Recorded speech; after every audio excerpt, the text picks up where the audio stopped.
Hi hello नमस्कार, मी धनश्री पाठारी. देऊळ बंद 2 या चित्रपटाचा टीजर लॉन्च नुकताच अक्कलकोट येथे झालेला आहे आणि माझ्या सोबत आहेत अनिल कुर्णे. सगळ्यात आधी तुमचं खूप खूप स्वागत आहे. देऊळ बंद 2 हा चित्रपट लवकरच प्रेक्षकांच्या भेटीला येणार आहे. 21 मे रोजी हा चित्रपट रिलीज होणार आहे. येस. या चित्रपटाविषयी काय सांगाल? चित्रपटाविषयी मी काय सांगू. 11 वर्षापूर्वी देऊळ बंद 1 हा चित्रपट रिलीज झाला होता. तेव्हा मी खूप लहान होतो. माझा प्रवास खरं तर थोडासा खूपच कणखर होता. देऊळ बंद 1 झाला. प्रवीण सरांनी हा सिनेमा सगळ्यांच्या प्रेक्षकांच्या भेटीला आणला. अतिशय भक्तिमय वातावरण केलं. त्यानंतर पुढच्या 10 वर्षात त्यांचे आणखीन 5 सिनेमे आले आणि तेही एका विशिष्ट उंचीवरती जाऊन पोहोचले होते. आणि आता येतोय तो देऊळ बंद 2. म्हणजे तुम्ही विचार करा, जर हे मागचे सगळे सिनेमे बघता ते एका विशिष्ट लेवलला गेलेले आहेत, विशिष्ट उंचीवरती पोहोचलेले आहेत, तर आता देऊळ बंद 2 हा खरंच कमाल करणार आहे, प्रेक्षकांच्या पसंतीला उतरणार आहे. सो माझी सगळ्यांना नम्र विनंती आहे की 21 मे 2026 ला वार गुरुवार मराठी चित्रपट पहिल्यांदा गुरुवारी रिलीज होतोय, हे एक लक्षात असू द्या.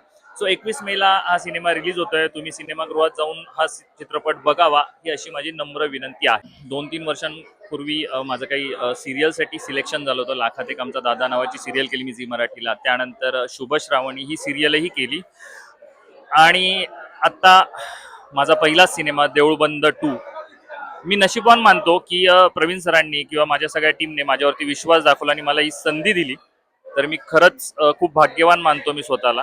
कारण का स्वामींचा चित्रपट, या चित्रपटात तुमचा काय रोल? माझा याच्यामध्ये असा रोल आहे, तुम्ही थिएटरमध्ये जाऊनच बघा, खूप महत्वाची भूमिका आहे.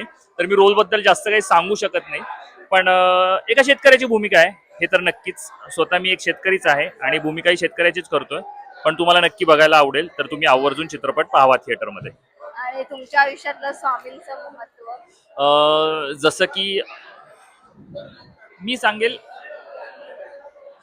जसं की स्वामींचं महत्व, तर मला आठवतंय काही वर्षांपूर्वीच एक राज्यनाट्य स्पर्धा करत होतो आणि त्या स्पर्धेला मला सरांनी स्वामींची फ्रेम दिली होती.